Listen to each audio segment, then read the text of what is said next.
Bapak Ibu jemaat yang dikasihi oleh Tuhan, sebelum kita melakukan tugas aktivitas kita hari ini, baiklah kita merenungkan kebenaran firman Allah dan mari kita berdoa.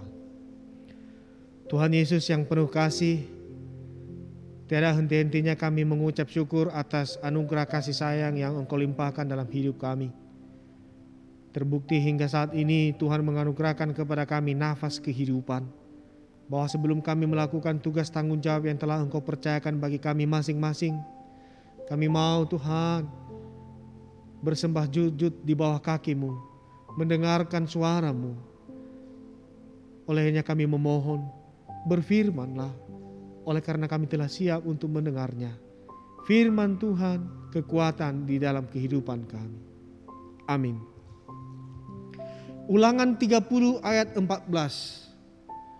Tetapi firman ini sangat dekat kepadamu, yakni di dalam mulutmu dan di dalam hatimu untuk dilakukan. Saudara yang dikasihi oleh Tuhan, dengan firman ini kita merenungkannya dengan tema berakar dan dibangun di atas Dia. Saudara yang dikasihi oleh Tuhan, kita mengungkapkan pikiran, perasaan dan gagasan melalui perkataan atau bahasa. Perkataan kita akan membentuk hidup kita, karena hal ini mempengaruhi jalan pikiran atau pola hidup dan tidak tanduk kita. Firman Tuhan merupakan dasar bahasa iman yang dapat membangun kehidupan rohani kita. Bila rohani kita kuat berakar di dalam Kristus, kita dapat dengan yakin merasakan kuasa Tuhan bekerja di dalam kehidupan kita. Dan di mana kuasa Tuhan bekerja, kita yakin di situ pasti ada berkat dan mujizat. Amin. Alkitab menasihati, misalnya di dalam Kolose 2 ayat 7 mengatakan, hendaklah kamu berakar di dalam Dia dan dibangun di atas Dia. Hendaklah kamu bertambah teguh di dalam iman yang telah diajarkan kepadamu. Dikatakan bahwa firman Tuhan tidak jauh dari jangkauan kita, melainkan sangat dekat, yaitu di dalam mulut dan di dalam hati kita. Jadi kita harus menggunakan perkataan Tuhan atau memperkatakan firman-Nya setiap kali sesuai dengan apa yang kita butuhkan agar berkat, kasih serta mujizat-Nya dilimpahkan atas kita. Dikatakan pula bahwa firman itu sangat dekat di dalam hati kita, bukan hanya di dalam mulut atau perkataan saja, namun juga harus di dalam hati. Artinya harus ada iman di dalam hati sewaktu kita memperkatakan firman itu.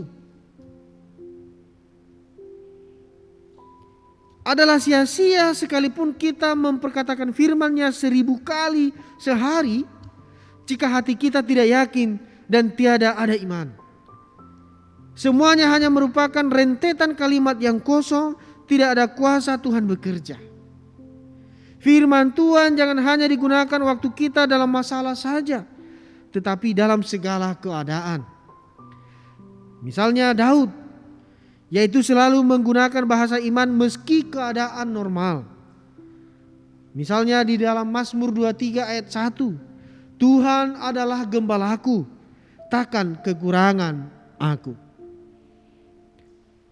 Daud mengakui Tuhan adalah gembalanya yang sanggup mencukupkan segala yang ia perlukan.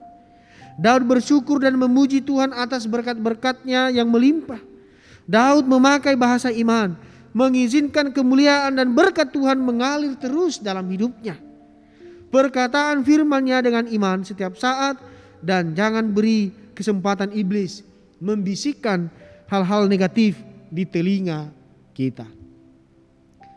Dalam segala pergumulan hidup kita, baiklah kita memperkatakan firman-Nya dan sungguh-sungguh, tidak hanya di dalam mulut, tetapi juga di dalam hati penuh dengan iman.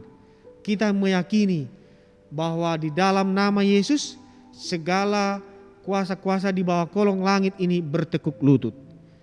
sakit, penyakit, apapun itu, kita percaya dan mengimani betul akan firman-Nya bahwa oleh bilur-bilurnya kita disembuhkan. Kita perkatakan dan kita imani. Maka kuasa, mujizat dan berkat-Nya akan kita alami dalam hidup kita. Kita berdoa. Bapa, terima kasih untuk firman-Mu yang sudah kami dengar dan renungkan hari ini. Biarlah kami penuh dengan keyakinan memperkatakan dan mengimani firman-Mu, sehingga kami boleh mengalami kuasa, berkat dan mujizat Tuhan dalam hidup kami. Amin.